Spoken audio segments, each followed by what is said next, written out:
할렐루야. 오늘 말씀 구원 사건이라는 제목으로 살펴보도록 하겠습니다. 오늘 말씀은 우리가 잘 알고 있는 말씀입니다. 등장인물 삭개오라는 인물의 특징 때문에 유치부 아이들도 키 작은 삭개오라는 설교 또 성경 공부 노래까지 있는 걸로 제가 알고 있습니다. 삭개오 이야기는 회심의 모델로도 자주 언급되기 때문에 설교로도 자주 듣는 이야기입니다. 여러분들도 여러 번 들으셨을 것입니다. 오늘 이렇게 유명한 삭개오 이야기를 다시 살펴보고자 하는 것은 삭개오 이야기가 오늘 제목인 구원 사건을 잘 설명하고 있는 이야기이기 때문입니다. 오늘 말씀을 통해서 내가 구원의 실체를 정확하게 알고 경험했는지 다시 점검해보는 시간이 되시기를 간절히 소망하는 마음입니다. 삭개오는 여리고의 세리장이었습니다. 여러분, 예수님 당시에는 예루살렘이 가장 큰 도시였고 두 번째로 큰 도시가 여리고였습니다. 특별히 여리고는 국경에 있는 도시이기 때문에 교역이 아주 활발했습니다. 그렇기 때문에 로마에도 여리고의 세관은 대단히 중요한 수입원이었다고 합니다. 그런데 성경에서 언급되는 죄인의 대명사가 창기와 세리입니다. 특별히 세리는 유대인으로서 유대인에게 세금을 거두어서 로마에게 바치는 사람이기 때문에 더욱더 죄인 취급을 받았습니다. 자기 이익을 위해서 민족을 배신한 사람, 즉 우리나라의 예로 보면 친일파라고 할 수 있는 사람들이 바로 세리였습니다. 더욱이 로마에 바쳐야 하는 세금은 정해져 있었고 세리들은 그것보다 훨씬 더 많은 세금을 걷어서 로마에게 바친 나머지 금액을 자기가 가져갔기 때문에 도둑 취급을 받고 있었던 사람들입니다. 그러나 그 세리를 로마가 보호하고 있었기 때문에 어떻게 할 수도 없는 대상이었습니다. 따라서 모든 유대인들이 세리를 미워했고 세리들은 그 미움을 받아들이는 대신 부를 얻었던 사람들입니다. 세리들이 착복하고 있는 걸 로마도 알고 있었지만 그대로 두었거든요. 그것이 오히려 로마에게 도움이 되기 때문이었습니다. 그 중에 삭개오는 이스라엘에서 두 번째로 큰 여리고 세관의 세리장이었으니까 부자였던 것은 어쩌면 당연하다고 말씀드릴 수 있겠습니다. 마침 예수님은 6월절 어린 양으로 마지막 십자가에 못 박히시기 위해서 예루살렘으로 향하는 중이셨습니다. 여리고는 예루살렘에서 25km 정도밖에 떨어져 있지 않습니다. 하루면 예루살렘에 도착할 수 있는 거리였죠. 이때 여러분 25km를 하루라고 얘기하니까 너무 멀다 맞습니다. 25km 정도면은 하루 바쁘게 걸어가면 하루면 갈 수 있죠. 이틀 정도로 이렇게 갈 수 있는 거리였습니다. 이때 예수님은 십자가에 가장 집중하고 계셨고 제자들은 이번에 예루살렘에서 예수님께서 정치적 행보를 시작하실 것이다. 그러면 내가 예수님이 세우는 어떤 그 공동체 혹은 나라에서 어떤 위치가 될 것인가 신경이 곤두서 있는 상태였습니다. 이때 여리고의 세리장 삭개오가 예수님을 만난 예수님을 만난 사건, 이 사건은 구원이라는 것이 무엇인지를 제자들의 상태와 비교해 가지고 우리에게 가르쳐 주시는 말씀입니다. 첫 번째, 구원 사건은 구원의 은혜를 받을 사람이 하나님을 찾는 일로 시작됩니다.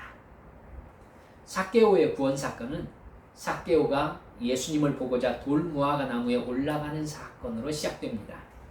당시 예수님은 유대와 갈릴리 지역에서 가장 유명하게 알려진 선지자였습니다. 예수님은 병을 고치고 귀신을 쫓아내시면서 복음을 전하셨기 때문에 가는 곳마다 고침받으려는 병자들과 예수님의 말씀을 들으려는 청중들이 구름처럼 몰려다녔습니다. 여리고에서도 수많은 무리들이 예수님과 제자들을 온통 둘러싸고 길에 꽉 차서 지나가고 있었습니다. 삭개오는 키 작은 사람이라고 언급되어 있지요. 보통 사람들보다 상당히 작은 사람이었던 겁니다. 사람들의 가로막혀서 예수님을 볼 수가 없었습니다. 삭개오가 이렇게 예수님이 어떠한 사람인가 보고자 하였다라고 하는 걸로 보아서 제가 생각할 때는 삭개오가 예수님을 단순한 호기심으로 보고 싶어 했던 사람은 아니었던 것 같습니다. 아마도 예수님의 말씀을 들었을 것이고 예수님이 뭐라고 했는지에 대한 어떤 깊은 생각을 할 수 있을 만한 삭개오의 어떤 마음속에 무언가를 일으킬 수 있을 만한 동기가 있었던 것 같아요. 삭개오는 예수님을 내가 반드시 봐야 되겠다라는 생각을 한 것 같습니다. 그래서 여러분, 돌무화과 나무 길가에 가로수로 가끔 심어져 있는 그런 나무입니다. 적어도 가로수가 이렇게 있으면 길에 꽉 차서 가도 그 가로수 너머로 오진 않잖아요. 그렇기 때문에 아마도 예수님을 가장 가까이서 자기가 자세히 볼 수 있는 곳이 어딜 것인가 라고 생각하면서 나무 위를 바라보았던 것 같습니다. 삭개오가 그곳에 올라갔죠. 사람들이 무리지어 예수님을 따라가고 있지만 삭개오는 예수님이 길에서 지나가는 잠깐의 모습이라도 보고 싶어서 그 나무에 올라간 것입니다. 여러분 생각해 보세요. 예수님이 쭉 길거리를 걸어가는데 돌무화과 나무 위에 올라가가지고 예수님을 보는 시간이 몇 분이겠어요? 몇 분 아닐 것입니다. 1분 내외의 시간을 쭉 보고 쭉 지나가는, 삭개오가 그렇게라도 예수님을 보고 싶어 했던 어떤 호기심을 불러일으킨 어떤 일이 있지 않았을까 생각되는 부분입니다. 구원 사건은 이렇게 하나님께 나오는 일로 시작됩니다. 틀림없이 여러분들도 누군가의 초대나 전도를 받아서 교회에 나오시거나 무슨 마음이었는지 정확하게 기억할 수는 없어도 어쩌다 교회에 나오게 되신 분들이실 것입니다. 무슨 말인지 몰라도 설교를 들으면서 예배를 드리고 계셨을 것입니다. 이때 여러분 영적으로는 무슨 일이 벌어지고 있었습니까? 삭개오가 돌무화과 나무에 올라간 것은 예수님을 보고자 하는 생각이 있었기 때문입니다. 그 마음이 어떻게 왜 생겼을까요? 삭개오도 사실은 정확히 모릅니다. 왜 자기가 이렇게 예수님을 보고 싶어 하는가? 하지만 여러분 생각해 보세요. 여러분들께서 교회에 어떻게 처음에 나오게 되었고 그 안에 어떻게 앉아있게 되셨습니까? 여러분도 어쩌면 정확하게 모르실걸요. 하나님이 어떤 동기에서든지 나를 예배와 기도의 자리에 있게 하셨습니다. 어떻게 해서 내가 그렇게 되었는지 정확하게 모릅니다. 어쩌다 보니까 그렇게 되었습니다. 여러분, 하나님께서는 TV를 열심히 보고 있거나 오늘 팔아야 될 장사에 집중하고 있을 때 그 사람을 구원하지는 않습니다. 하나님은 반드시 어떤 동기로든 그 사람이 하나님 앞에 나오게 하십니다. 하나님을 찾게 하십니다. 우리가 왜 전도를 합니까? 나의 전도가 그 사람을 하나님 앞에 나오게 하는 하나님의 초대가 될 수 있기 때문입니다. 어떤 이유로든 나도 삭개오도 이렇게 예수님 앞에 나아왔습니다. 이것이 구원 사건의 첫 스텝입니다. 둘째, 하나님 앞에 나온 사람에게 하나님이 찾아오시는 만남 사건이 벌어집니다. 여러분, 하나님 앞에 찾아오는 걸음에 하나님이 만나주시는 것입니다. 돌무화과 나무에 올라가 있는 삭개오에게 전혀 예상하지 않았던 사건이 일어납니다. 예수님은 길을 쭉 지나가신 것이 아니라 삭개오가 올라가 있는 돌무화과 나무 앞으로 곧장 오셨습니다. 나무 앞에 서시더니 삭개오야 속히 내려오라, 내가 오늘 내 집에 유하여야 하겠다라고 말씀하셨습니다. 예수님의 말씀은 어떤 관점으로 보면 좀 뜬금없습니다. 예수님은 어떻게 제가 가끔 말씀드리죠. 어떻게 나무에 올라가 있는 사람의 이름이 삭개오라는 걸 아셨을까요? 저는 솔직히 궁금합니다. 여리고 세리장이 삭개오라는 얘기를 예수님이 미리 들으셨을까요? 그러셨을까? 어찌되었든 속히 내려오라고 하신 말씀도 좀 그렇습니다. 사람들에게 죄인이라고 손가락질을 당하고 있지만 삭개오는 나름 로마의 중요한 여리고의 고위직 관리입니다. 그런데 너무나 당당하게 내려오라고 예수님이 말씀하세요. 그리고는 내가 오늘 네 집에 묵어야 되겠다라고 말씀하십니다. 삭개오의 집이 여관입니까? 처음부터 상대방의 생각은 전혀 고려하지 않은 채 처음부터 마지막까지 예수님은 삭개오에게 계속 명령하고 계십니다. 여러분, 이게 구원 사건의 특징입니다. 주님께서 우리를 만나시잖아요. 그러면 나의 상태나 상황과 관계없이 하나님이 완전히 하나님의 일을 하십니다. 할렐루야. 여러분도 그렇게 하나님 만나셨을 거예요. 그렇게 하나님 만나셨습니다. 하나님은 오셔서 내 안에서 그냥 하나님의 일을 하십니다. 그리고 나는 거기에서 그냥 주님의 손에 붙잡혀 있습니다. 삭개오가 바로 그 상황에 놓였던 것입니다. 셋째, 하나님과의 만남은 즉각적인 회개와 돌이킴을 일으키게 되어 있습니다.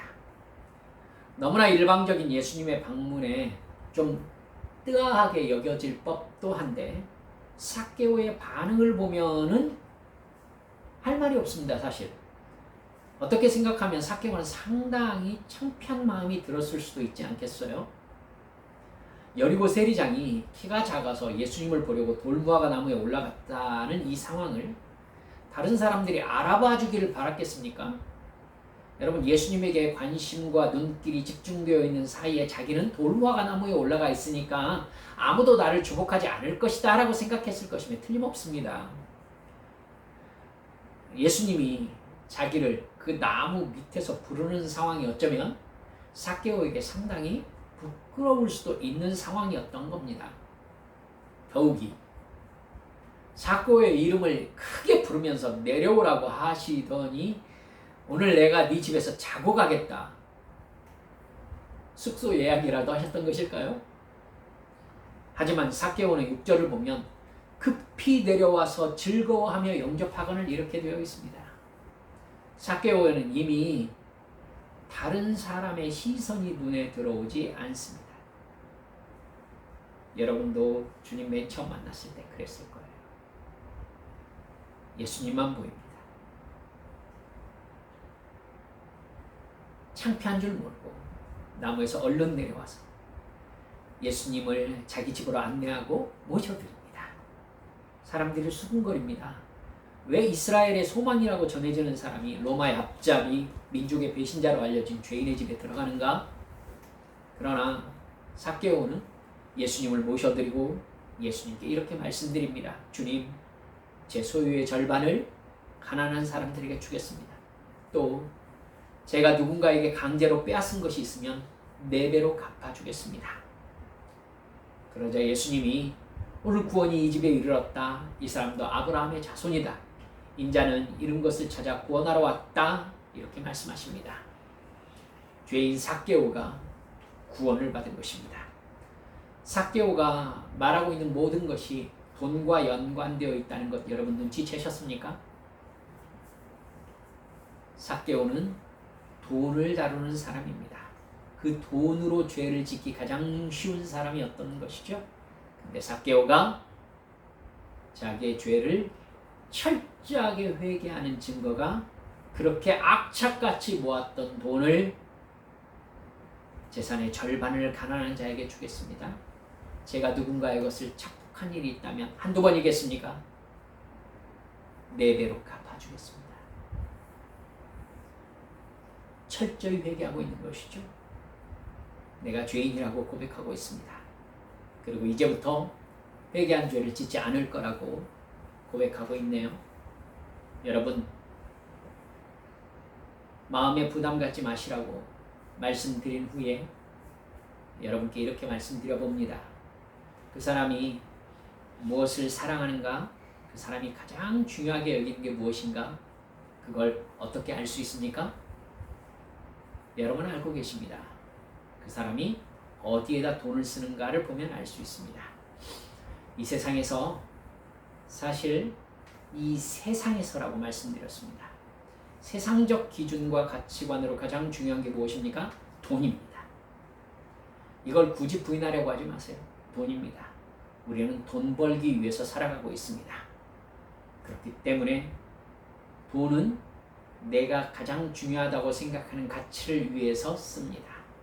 그러니까 그 사람이 돈을 어디에 쓰는가를 보면 그 사람의 가치관을 알 수 있는 것이죠. 여러분 그렇기 때문에 하나님 앞에 회개한 사람은 돈을 쓰는 대상이 바뀝니다. 삭개오가 지금 그것이 완전히 바뀐 자의 말을 예수님께 드리고 있습니다. 사랑하는 여러분들, 여러분은 돈을 어디에 쓰십니까? 그리고 이렇게 여쭙죠. 여러분, 삭개오는 지금 율법에서 어긋난 자기의 돈 쓰기에 대해서 회개하고 있습니다. 여러분의 돈은 하나님이 보시기에 부끄러움이 없는 곳에 소비되고 있습니까? 이게 회개의 가장 중요한 부분이라는 것을 잊지 말아 주시기 바랍니다. 하나님이 우리의 돈을 어디에 쓰길 바라시는지 정확하게 깨달았다면, 그리고 거기에 여러분이 돈을 쓰기 시작했다면 여러분은 회개한 것입니다. 가장 중요한 것을 순종하기 시작하고 계신 것이니까요. 삭개오가 바로 그것을 하고 있는 것입니다. 그래서 루터는 이렇게 얘기했습니다. 지갑이 회개하지 않은 자의 회개는 회개라고 볼 수 없다. 왜 그랬는지 아시겠죠? 사랑하는 여러분들이요, 그걸 하나님 앞에 깊이 고민해 보시는 시간이 되셨으면 좋겠습니다. 여러분, 우리가 왜 그랬는지도 모르게 교회에 가서 예배드리다가 예수님이 나에게 오실 때에도 이런 상황이 벌어진다는 것을 우리 기억하십시다. 갑자기 눈물이 납니다. 내가 이상합니다. 다른 사람 보기에 부끄럽다는 생각을 할 새도 없이 눈물이 쏟아지면서 내가 기도를 시작합니다. 내가 평소에 그렇게 생각한 적이 없는데, 분명히 그런데 갑자기 내가 죄를 지었다면서 절대 누구에게도 말하지 않았던 내 죄들을 하나님 앞에 줄줄이 자백하면서 내가 죄인이라고 고백하기 시작합니다. 평소에 그것이 그렇게 잘못이라고 생각하지 않았던 것들인데 갑자기 내 마음을 후벼파는 아픔과 함께 깊은 죄책감이 생겨납니다. 그리고 죄송합니다. 제 예를 여러분께 이렇게 말씀드릴 수밖에 없어서요. 내가 죽일 놈이었다고 하나님 앞에 고백하기 시작하는 것입니다. 내가 뻔뻔한 놈이었고 너무 나쁜 놈이었다고 말하기 시작합니다. 내가 그렇게 고개 뻣뻣이 쳐들면서 지키고 있었던 내 자존심이 무너집니다. 엉엉 울면서 나를 용서해달라고 부르짖기 시작합니다. 나를 불쌍히 여겨달라고 하나님께 무릎 꿇고 간청하기 시작합니다. 이건 절대 정상이 아니죠. 내가 내 정신으로 하는 게 아닙니다. 그야말로 무엇인가 홀린 것처럼 하는 생각과 말과 행동입니다. 시간이 어떻게 가는지 모르게 그야말로 갓난아기 때 엄마 젖 깨물던 것까지 잘못했다면서 회개하게 된다는 거 경험하신 분들은 아실 것입니다. 무슨 일이 벌어진 겁니까? 구원의 은혜를 받은 것입니다. 하나님께서 내 아버지가 되신 것입니다. 예수님이 나를 죄와 사망의 지옥에서 건져내시려고 이 세상에 오셔서 십자가에서 피 흘려 죽으시고 부활하셨다는 것을 정말로 믿게 된 것입니다. 나를 교회로 인도하시기까지 숨어서 나를 인도하셨던 성령님이시지만은 이제 성령님께서 나를 대놓고 점령하신 사건인 것입니다. 내가 내 정신으로는 절대 하지 않는 생각과 말과 행동을 하고 있습니다. 내가 하고 있지만 내가 낯섭니다. 이건 내가 아니라는 생각이 들 정도죠. 나에게 나 아닌 나가 자리 잡은 사건이 벌어진 거예요. 그래서 오늘 설교 제목을 제가 구원 사건이라고 잡았던 겁니다. 구원은 내 마음가짐이 변하는 사건이 아닙니다. 여러분 기억하세요. 다시 말씀드립니다. 구원은 내 마음가짐이 변하는 게 아닙니다.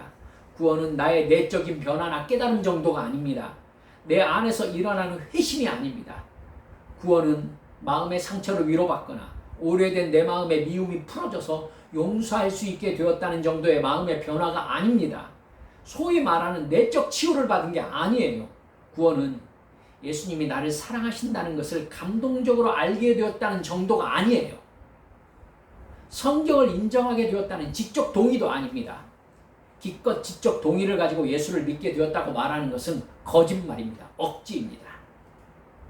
그 정도로는 내가 바라는 것을 얻기 위해서 얼마든지 꾸며낼 수 있는 것이 인간의 사악함이라는 걸 여러분과 저는 다 알고 있습니다.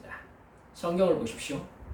우상 숭배자들은 내가 바라는 것을 얻을 수 있다면은 자식까지 불 가운데로 지나가서 태워 죽였던 사람들이에요.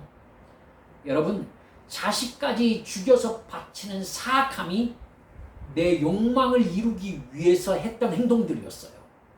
여러분, 이게 인간이에요. 인간은 자기를 위해서 상상할 수도 없는 악함을 실행할 수 있습니다. 내가 얼마나 다른 사람들이 생각하지 못하는 악을 상상하는지 여러분 나는 알고 있지요. 저도 알고 있어요. 저의 악함을. 여러분들은 모르시겠지만 내 안에 뿌리 깊은 악함은 지적 동의나 내적 치유나 내면적 변화나 감격의 눈물 정도로 절대 사라지지 않습니다. 인간은 그 모든 것을 꾸밀 수 있습니다. 연기할 수 있어요. 흉내낼 수 있습니다. 하나님까지 속이려고 해요. 자기까지 속이려고 할 수 있을 정도로 극심하게 악한 존재가 인간입니다. 여러분, 인간의 악함을 절대 가볍게 보지 마세요. 나는 그 정도로 괜찮은 사람 아니에요. 여러분, 엘리야의 갈멜산 사건 여러분 한번 보실래요? 바알을 숭배하는 제사장들은 바알이 실제하지 않는 신이라는 거 다 알고 있습니다. 자기들이 깎아서 만든 거예요. 그 상을. 여러분, 그 바알이 실제한다고요? 아무도 믿지 않아요. 여러분, 불교에 불쌍하게 절하면서 이게 실제하는 신이다라는 것을 알고 있습니까? 거짓말이에요. 그들이 신성시하는 게 무엇입니까? 자기의 바램입니다. 땀 흘려서 3000배 하면서 흘린 땀, 자기의 바램을 신성시하는 것이지 앞에 있는 불상을 신성시하는 게 아니에요. 여러분, 똑같아요. 인간이 만들어낸 신일 뿐 아무 실체가 없다는 것을 갈멜산에 모인 바알 신상을 숭배하는 선지자들 다 알고 있습니다. 그곳에 모인 사람들도 정확하게 알고 있어요. 그러나 엘리야의 제안을 받은 그들은 모인 사람들 앞에서 춤을 추면서 바알에게 하늘에서 불을 내려달라고 기도하기 시작합니다. 바알은 조각한 나무 토막일 뿐 하늘에서 불이 내려올 리가 없다는 것을 사실은 다 알고 있습니다. 그런데 그들이 무엇을 합니까? 자기 몸을 칼로 긋고 피를 흘리면서까지 다른 사람들 앞에서 종교 행위를 합니다. 사람의 눈이 이렇게 무서워요. 사람들이 쳐다보면 안 하던 짓 사람들은 합니다. 저도 한 일이 있어요. 여러분, 사람이 얼마나 악한지 아십니까? 얼마나 사악한데요. 얼마나 거짓말을 잘하는데요. 보여주기 위해서였습니다. 자기 이익을 위해서였습니다. 인간의 사악함이 이 정도입니다. 그런데 내가 교회에 가가지고 감동받아서 내가 살아온 삶을 모두 죄로 인식하고 회개하면서 그 죄를 다시 짓지 않는 새 사람이 될 수 있다고요? 거짓말입니다. 절대 그럴 수 없습니다. 사람은 사람의 본성 안에 새겨진 죄, 이거 지적인 동의나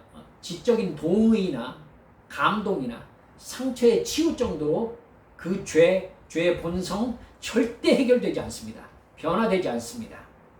구원은 그런 식의 마음의 변화, 내적 변화 정도가 아닙니다. 뭡니까? 죽은 존재가 살아나는 것입니다. 오직 예수님이라는 절대 타자로서의 신이 내가 알지 못하는 시간에 갑자기 나에게 찾아오셔서 나를 점령하는 사건이에요. 여러분, 예수님이 강제로 내 영혼을 살리시고 나의 인식세계를 점령하셔서 내가 지옥에 가야 하는 죄인인 것과 예수님이 하나님의 아들이심을 강제로 알게 하시는 사건이에요. 하나님이 나를 선택하셔서 하나님의 자녀로 삼으셨다는 것을 갑자기 알게 되는 사건이 구원이에요. 따라서 구원은 내 안에서 일어나는 회심이 아닙니다. 구원은 바깥에 있는 어떤 존재에게서 나에게 주어진 것입니다. 내 안의 변화가 아니라 누군가 나에게 주는 게 구원이라고요. 삭개오에게 예수님이 찾아가셨던 것처럼 나와 다른 존재이신 하나님이 나에게 찾아오셔서 내게 주시는 것이 구원입니다. 구원은 각오나 결단이 아닙니다. 하나님이 나의 영적인 소속 자체를 바꾸신 사건이에요. 나의 존재를 바꾸신 사건이라고요. 절대 내가 모를 수가 없습니다. 이건가 할 수가 없어요. 구원은 내 안에서 일어난 사건이 아니라 바깥에서 나에게 주어진 사건이라는 것을 여러분, 우리 한빛 성도들 절대로 잊지 마시길 바랍니다. 누가 물에 빠져 죽어가는 나를 건져냈다면 그 경험을 나의 내적 변화나 치유라고 말할 수 있습니까? 그렇습니까? 깊이 생각하셔야 돼요. 물에 빠져 죽어가는 나를 누군가 건져냈다면 이게 내적 치유예요? 감동이에요? 아니에요, 여러분. 구원은 나 바깥의 절대 타자이신 하나님께서 나를 사탄의 손에서 뺏어오신 사건이라고요. 나를 지옥 명부에서 지우고 하나님의 자녀로 입적시킨 거예요. 따라서 구원받은 사람은 절대 자신에게 집중하지 않습니다. 나의 변화에 집중하지 않아요. 물에서 나를 건져낸 사람이 내 생명을 구했다면 그 사람이 누군지를 확인하고 그 사람에게 정말 내 생명을 구해준 이 엄청난 일에 대한 내 최고의 감사를 드리는 게 마땅하지 않습니까? 그리고 그 사람과 다른 사람이 이해할 수 없는 어떤 관계가 시작되는 게 마땅하지 않냐고요. 여러분, 저에게 누군가 왜 그렇게 그 사람을 좋아하고 그 사람과 같이 붙어 다녀? 저 사람이 물에 빠져 들어가는 나를 자기가 빠져 죽어가면서 나를 건져내셨어. 이래야 되지 않냐는 거지요. 여러분, 정말 하나님께서 나를 구원하셨다는 것을 알게 된 사람은 죄를 아는 것이고 내가 얼마나 더럽고 추악한 죄인인지를 아는 거예요. 사탄을 아는 것이고 죄인이 가야 되는 지옥을 알게 된 거예요. 그런 나를 하나님이 선택하고 부르셔서 죄를 깨닫게 하시고 회개하게 하셔서 내 죄를 사하신 예수님의 대속의 죽음을 정말로 알게 된 사건이 바로 구원인 것입니다. 사랑하는 여러분들, 다시 반복해서 말씀드립니다. 구원을 마치 내가 어떤 변화 그 차원이 아니에요. 구원은 내 바깥에 신이신 하나님께서 나에게 구원을 쑤셔 넣으신 거예요. 나는 그거에 대해서 전혀 준비하지 못하고 있다가 그걸 만나게 되는 사건입니다. 아, 하나님이 계셨구나. 아, 예수님의 십자가가 나를 살리시는 것이요. 천국이 있구나. 지옥이 있구나. 내가 지금까지 사탄의 노예로 살아왔구나. 내가 지금까지 살아온 세월이 죄에 붙잡혀 살던 세월이었구나.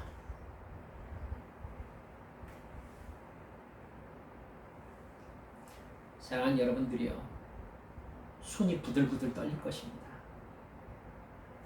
심장이 터질 것 같이 여러분 안에서 무너져 내릴 것입니다. 그리고 여러분의 눈에서 속절없이 눈물이 쏟아질 것입니다. 그리고 여러분 기도하게 되실 것입니다. 주여, 나를 살려주소서. 주여, 당신의 십자가로 내가 구원받았음을 제가 이제야 알았습니다. 이 경험이 우리 안비 성도들에게 모두 있으시기를 주 예수님의 이름으로 축원합니다.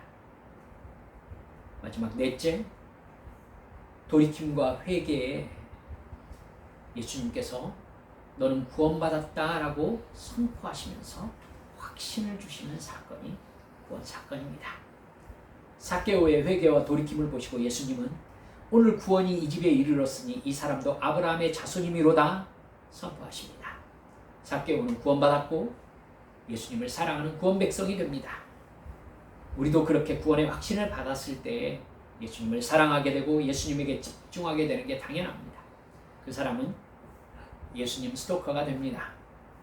예수님에게 모든 관심이 쏠려서 예수님이 누구신지, 예수님이 무엇을 좋아하시는지, 예수님과 친밀한 관계가 깊어지려면 어떻게 해야 하는지를 샅샅이 조사하게 됩니다. 그리고 온통 예수님 생각에 사로잡히게 됩니다. 모든 일을 하는 마음 바탕에 예수님과 나와의 사랑의 관계가 배경이 되어서 깔립니다. 이미 자기가 사라집니다. 내 생각이 없어집니다. 이런 나와 예수님과의 깊은 사랑의 관계를 도와주시기 위해서 성령께서 나에게 임재해 계신다는 것을 인식합니다. 성령의 깨달음에 집중합니다. 나의 나됨이 중요한 게 아니라 예수님의 예수님 되심이 훨씬 더 중요하다는 것을 정말로 알게 됩니다. 그래서 결국 내가 아닌 바깥에 있는 영적인 존재와의 실제적인 사랑의 관계 안에서 살아가게 되는 것입니다. 할렐루야! 이게 구원의 변화예요. 그 삶이 삭개오가 고백했던 것처럼 내가 내 가족에게 잘못한 것이 있다면 진솔하게 내 잘못을 고백하고 그 잘못을 절대 반복하지 않겠습니다. 하나님께 예배하고 기도하며 성령께서 깨닫게 해주시는 성경 말씀대로 순종하며 살겠습니다. 이웃에게 예수님의 십자가와 부활을 전하며 살겠습니다. 이렇게 말하게 되는 것이죠. 그 이전에는 이렇게 해야 된다는 것을 절대 생각하지 못했었어요. 내가 성령께 점령당한 결과로서의 선한 행실이 자연스러워지는 변화가 믿음 안에서 살아가는 순종의 삶입니다. 삭개오의 구원 사건이 우리에게 그 사실을 가르쳐주고 있죠. 예수님을 만난 삭개오가 예수님 한마디도 하지 않았지만 삭개오를 온통 뒤집어 엎어버렸습니다. 내게 구원을 개별적으로 적용하시는 성령님을 나와 다른 절대 타자로 인식하지 못한다면, 여러분, 제가 여러 번 절대 타자라고 얘기하는데요, 여러분 이걸 좀 깊이 생각하시면서 여러분 일주일을 좀 지내셨으면 좋겠어요. 하나님은, 성령님은, 예수 그리스도는 내 안에 어떤 존재가 아니라 본질적으로 나와 다른 신적 존재예요. 내 바깥의 존재이고 나와 다른 절대 타자이십니다. 그렇기 때문에 만나야 되는 것이죠. 만나야 되는 것이죠. 만남의 사건은 절대 흉내낼 수 없습니다. 내가 누구를 만났다. 이건 경험이기 때문에 여러분 거짓말할 수가 없어요. 성령님을 나와 다른 절대 타자로 인식하지 못한다면 내가 아는 구원은 내 생각이나 내가 상상한 개념일 뿐입니다. 절대 타자로서의 하나님이 베푸시는 은혜인 구원이나 성령 충만은 외부로부터 주어지는 기적입니다. 내 안에 일어나는 변화가 아니라. 할렐루야. 제가 드리는 말씀 여러분 잘 깨달으셨으면 좋겠어요. 외부에서 나에게 들어오는 것이지 내 안에 일어나는 변화가 아니에요. 기적입니다. 그 경험이 이전과 다른 새로운 나로 거듭나게 하는 것입니다. 그 전에 내 스스로 생각한 내적 지훈이, 감동이니 이런 것들은요, 인간의 종교 본능과 윤리와 사상의 혼합체일 뿐입니다. 그렇기 때문에 냉정하게 말씀드리죠. 죄의 결과일 뿐입니다. 그 상태에서 구원을 말로 말하고 말을 이해하는 공부로 이해하면 구원은 사실이 아니라 기독교라는 종교의 종교 개념이 되어버립니다. 그러면 모든 것이 허상이 되어버리죠. 그렇죠? 절에 가가지고 불교 교리 공부하는 거고 뭐가 다릅니까? 여러분, 우리 마음속으로 고백해 봅시다. 천국을 공부할 수 있습니까? 하나님을 공부하거나 생각하거나 이해할 수 있습니까? 예수님을, 성령 충만을, 구원과 영생을 완전히 불가능합니다. 그것들은 논리적 이해나 감성적 공감이 아니에요. 그것을 그저 인간에게 필요한 종교 개념으로 인식하다 보니까 지금 교회 다니는 교인들은 교회에서 나를 위한 감동과 격려와 위로와 편안함과 심지어 유머를 바라는 성도인지 모르겠습니다. 그런 교인들이 말 잘하는 목사를 찾아가는 상황이 되고 말았습니다. 구원과 천국과 죄와 지옥과 하나님과 예수님의 십자가와 성령 충만을 객관적인 영적 사실로 인식하지 못하고 종교적 개념으로 이해하면요, 하나님의 존재부터 천국과 지옥, 사탄과 죄와 의의가 모두 다 종교적 개념이 되어버립니다. 실제와 관계없는 거짓말이 되어버리는 것이죠. 지금 세계 기독교는요, 종교적 허구 속에서 인간을 위한 심리학과 별로 다르지 않은 그런 감동을 주는 감성적 이야기를 강단에서 설사를 하고 있어요. 설사를. 제가 일부러 설사라는 표현을 했습니다. 똥이란 말입니다. 교인들은 교회에서 값싼 감정적 만족을 얻기를 바랍니다. 교회는 음악과 분위기와 심리학적 공감의 설교들을 통해서 값싼 감정의 동요를 그야말로 설사하고 있습니다. 그 말들은 그저 말이기 때문에 울컥하는 감동이 있을지 몰라도 사람에게 죄인이라는 영적 생명이, 영적 깨달음이 일어나게 하지 않습니다. 구원이라는 영적 생명이 일어나게 하지 못합니다. 여러분, 구원이 일어나지 않는 거예요.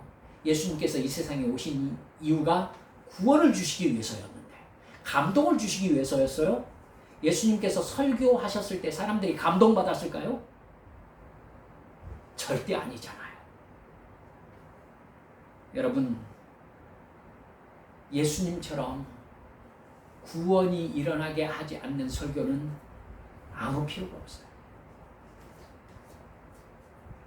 하나님의 자녀로 변화되지 않는 교회의 설교, 여러분 그냥 강의를 찾아 들으면 훨씬 더 낫습니다. 소위 위로와 격려와 공감을 받은 교인들은 하나님의 말씀과 예수님의 십자가와 죄와 심판과 의로운 삶이 아니라 돈과 성공과 편안과 재미와 즐거움과 자랑에 집중하고 있습니다. 건강에 집중하고 있어요. 내가 죄인이라는 회개는 없고 옛날의 잘못은 나도 피해자라고 하면서 정황상 어쩔 수 없었고 내 책임이 아니라는 공감을 받으면서 여러분 위로를 느끼고 있어요. 여러분, 이렇게 여러분께 여쭤봅시다.